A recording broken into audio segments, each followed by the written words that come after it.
미국 대통령 선거가 얼마 남지 않으며 전 세계 정부와 주요 외신들의 관심은 온통 누가 다음 미국 대통령이 될지에 쏠리고 있습니다. 게다가 선거 전 이 바이든이 탄핵당할 확률도 너무나 높아지고 있습니다. 11월 중간 선거에서 하원 다수당을 차지한 공화당이 이 바이든의 탄핵에 대한 칼을 최근 본격적으로 뽑았습니다. 자, 그런데 놀랍게도 이 바이든 탄핵 후 새로운 미국 대통령은 놀랍게도 도널드 트럼프가 아니었습니다. 우리가 절대 예상하지 못했던 인물이 새로운 미국 대통령이 된다는 이 놀라운 소식이 전해졌는데요. 자, 그런데 아직 놀라기에는 이릅니다. 이보다 훨씬 더 놀라운 점은 바로 새롭게 미국 대통령이 될 인물이 한국을 향해 이 역사상 단 한 번도 보지 못한 규모의 엄청난 선물을 오직 한국에만 주겠다는 이 폭탄 발표를 한 것입니다. 이 미국의 최우방국인 일본과 캐나다, 멕시코에만 몰아주었던 이 최애국 혜택 그 이상으로 이 세계에서 한국에 가장 큰 특혜를 주겠다는 폭탄 발표와 함께 그동안 바이든이 시행했던 한국 차별 정책을 모두 없애버리겠다는 이 파격적인 발표를 한 것으로 전해졌습니다. 도대체 왜 한국만 이렇게 특별 대우를 하는지 지금부터 너무나도 놀라운 이유 여러분들에게만 전해드리겠습니다. 바이든이 또 한국의 경제를 완전히 박살내버리기 위한 충격적인 정책을 발표했습니다. 미국 정부 고위 당국자는 삼성전자와 SK하이닉스가 이 중국 공장에서 일정 기술 수준 이상의 반도체를 생산하지 못하도록 한도를 설정하게 될 것이라고 밝혔습니다. 앨런 에스테베스 상무부 산업안보차관은 23일 한국국제교류재단과 전략국제문제연구소가 워싱턴 DC에서 개최한 한미경제안보 포럼에서 이 삼성과 SK에 제공한 대중 반도체 수출 통제 1년 유예가 끝나면 어떻게 되느냐는 질문에 앞으로 어떻게 할지 기업들과 협의하고 있다. 기업들이 생산할 수 있는 반도체 수준의 한도를 둘 가능성이 크다라고 말했습니다. 이 한도 의미에 대해 에스테베스 차관은 지금 기업들이 어떤 단의 낸드를 생산하고 있다면 그 범위의 어느 수준에서 멈추게 할 것이라고 설명했습니다. 이 삼성과 SK가 중국에서 생산하는 낸드는 반도체 셀을 얼마나 높게 쌓느냐는 적층 기술로 기술 수준을 평가합니다.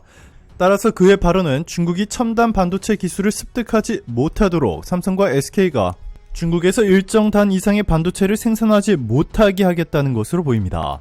미국 정부는 자국 내 반도체 생산 장려를 위해 기업에 지급하는 총 390억 달러, 약 50조 원 상당의 보조금 신청을 오는 28일부터 받습니다. 미국은 중국에 신규 투자를 하지 않는 기업에만 보조금을 주겠다는 입장이어서 이 중국 반도체 공장을 운영 중인 삼성전자와 SK하이닉스는 큰 위기에 빠졌습니다. 사실상 삼성전자와 SK하이닉스가 중국을 완전히 포기하고 미국 편에 붙으라는 것인데 이 보시면 삼성전자도 중국 매출 비중이 무려 24.9%, SK하이닉스는 중국 매출 비중이 50%에 육박하고 있습니다. 한국이 중국을 완전히 포기하는 순간 한국을 대표하는 이 두 기업은 망할 수도 있고 그렇게 되면 한국 경제는 지금까지는 경험해보지 못한 엄청난 타격을 입어 회복 불가능한 수준으로 추락할 수도 있습니다. 얼마 전에는 현대차의 뒤통수를 때린 바이든이 이번에는 삼성전자와 SK하이닉스의 뒤통수를 제대로 친 것입니다. 이 바이든은 다음 대선 때 또 한 번 대통령으로 당선되기 위해 한국으로부터 투자만 받아먹고 한국차를 차별한 정책을 자랑스러워하듯 자신의 엄청난 업적이라 대대적으로 홍보하고 다니고 있습니다. 미국 언론들에 따르면 바이든은 이렇게 어이없는 홍보를 거의 매일같이 하고 있는 것으로 전해졌는데요.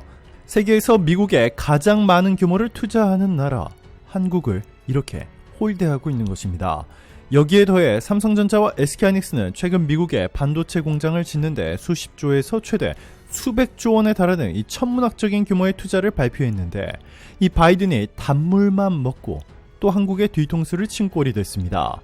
자, 그런데 대반전이 일어났습니다. 바이든은 최근 탄핵을 피하기 위해 우크라이나를 방문한 것으로 알려졌지만 사태가 더욱 심각해지고 있습니다. 미국의 그린 의원은 우크라이나에 대해서도 이 배후인 거기 지도자는 지금 분명히 우리 미군을 세계전쟁에 끌어들이기 위해 통솔하고 있다 하면서 우리는 너무 늦기 전에 미국의 얼간이를 탄핵해야 한다라고 했습니다. 코미디언 겸 배우 출신의 볼로디미르 젤렌스키 우크라이나 대통령을 비꼬면서 바이든 대통령이 그에게 놀아나고 있다는 주장입니다. 이 지도부를 포함한 일부 공화당 하원들은 바이든 행정부가 우크라이나에 퍼주기를 한다면서 이 무조건적인 지원에 제동을 걸겠다고 공언한 상태입니다. 게이츠, 그린 의원 등 강경파는 우크라이나에 대한 지원을 중단하고 평화협정 체결을 촉구하는 내용의 결의안을 지난달 하원에 제출하기도 했습니다. 3억 3천만 명에 달하는 미국 국민들도 처음에는 미국의 우크라이나 무기 지원에 대부분이 찬성했지만 지금은 상황이 완전히 달라졌습니다. 이 젤렌스키 우크라이나 대통령이 러시아와의 모든 협상을 거절한 것으로 알려진 가운데 미국에 공짜로 너무 많은 요구를 한다며 비난하기 시작했습니다. 러시아의 침공으로 시작된 우크라이나 전쟁이 2월 하순에 1주년이 되는 가운데 우크라이나에 대한 미국의 대규모 지원에 대한 지지 여론이 계속 약화하고 있습니다. 미국 여론조사기관 퓨 리서치 센터가 지난 18일에서 24일 미국 성인 5,152명을 대상으로 조사해 31일 공개한 결과에 따르면 이 작년 3월 조사했을 때보다 무려 4배가 넘는 규모의 미국인들은 미국이 우크라이나에 너무 많이 지원한다 라고 답했습니다. 그리고 우크라이나에 대한 지원이 부족하다고 답변한 이는 고작 20%에 불과했습니다.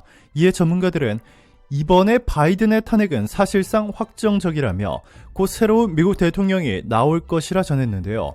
놀랍게도 새로운 미국 대통령은 우리가 전혀 예상하지 못했던 인물이었습니다. 이 대부분이 당연히 트럼프가 다음 대통령이 될 것이라 전했지만 이 대반전이 일어났습니다. 이 트럼프가 대통령이던 시절 부통령을 맡았던 마이크 펜스가 미국에서 압도적인 차기 대통령 후보로 등장했습니다. 마이크 펜스 전 미국 부통령이 도널드 트럼프 전 대통령을 공개적으로 비판했습니다. 이 펜스 전 부통령은 MBC 방송에 출연해 공화당이 트럼프 전 대통령 외 다른 인사를 대선 후보로 내야 하느냐라는 질문에 우리는 내 예전의 러닝메이트보다 더 나은 선택을 할 것으로 생각한다 라고 답했고 이 매체가 25일 보도했습니다. 트럼프 정부에서 부통령을 지낸 그는 이 시대의 다른 리더십을 요구한다면서 나는 공화당 경선 유권자들의 미국 역사를 볼 때 이 순간에 맞는 기준을 가진 사람을 선택할 것이라고 확신한다 라고 말했습니다. 그는 미국인들은 우리가 서로 예의와 존중을 보여주는 정치로 돌아가길 원한다 라고 밝혔습니다. 이 마이크 펜스의 미국 내 지지도는 이미 압도적입니다. 지난 중간 선거 때도 확실하게 증명됐는데요. 당시 미국 공화당도 마이크 펜스의 압도적인 지지율을 보더니 이 펜스가 리더로 나서 공화당을 구원해달라고 요청한 것으로 전해졌습니다. 자, 그런데 이렇게 새로운 미국 대통령으로 떠오른 마이크 펜스. 더 놀라운 것은 마이크 펜스와 한국의 뜻밖의 인연이었습니다. 이 마이크 펜스가 직접 올린 게시물, 펜스 전 부통령의 선친 에드워드 펜스는 한국전쟁 참전 용사였습니다. 이 소위로 참전했던 그의 선친은 한국전쟁 당시에 경기도 연천 북쪽의 고지인 폭자필 전투에서 사투를 벌인 공로를 인정받아 1953년 4월 브론즈스타 메달 동성훈장을 받았습니다. 폭자필 전투는 1953년 7월에 체결된 휴전협정을 앞두고 이 경기도 연천 천덕산 일대 300m 고지에서 미군과 중공군 사이에서 3개월 동안 펼쳐진 싸움이었습니다. 에드워드 펜스 소위는 이 전투에서 세운 공으로 무공훈장을 받았습니다. 한편 에드워드 펜스는 한국전쟁에서 희생된 전우들 생각에 평생 죄책감을 극복하지 못했다며 이 참전용사로서의 고통을 고백했었습니다. 마이크 펜스는 부통령 시절에도 백악관의 아버지의 훈장을 진열해 놓은 것으로 알려졌는데요. 부통령 시절 펜스는 선친이 훈장을 받은 지 꼬박 64년 만인 지난 4월 미국을 대표하는 자격으로 한국을 공식으로 방문하기도 했습니다. 매우 이례적인 방문이었는데요. 미 CNN 방송에 따르면 당시 그는 한국으로 가는 전용기 에어포스2 안에서 아버지를 떠올리며 감회에 젖기도 했습니다. 펜스는 부통령 당시 기내에서 기자들에게 아버지가 오래전 왔던 곳에 셋째 아들이 다시 찾아오는 모습을 하늘에서 내려다보며 또 그의 헌신으로 자유롭고 번창한 한국을 보면서 무슨 생각을 할지 떠올렸다라고 말했습니다. 그가 방한 첫 일정으로 서울 동작동 국립현충원을 찾아 참배한 것도 아버지의 한국 참전 인연이 작용한 것으로 알려졌습니다. 또 비무장지대로 가는 길에는 아버지가 목숨을 걸고 싸웠던 전장을 찾았습니다.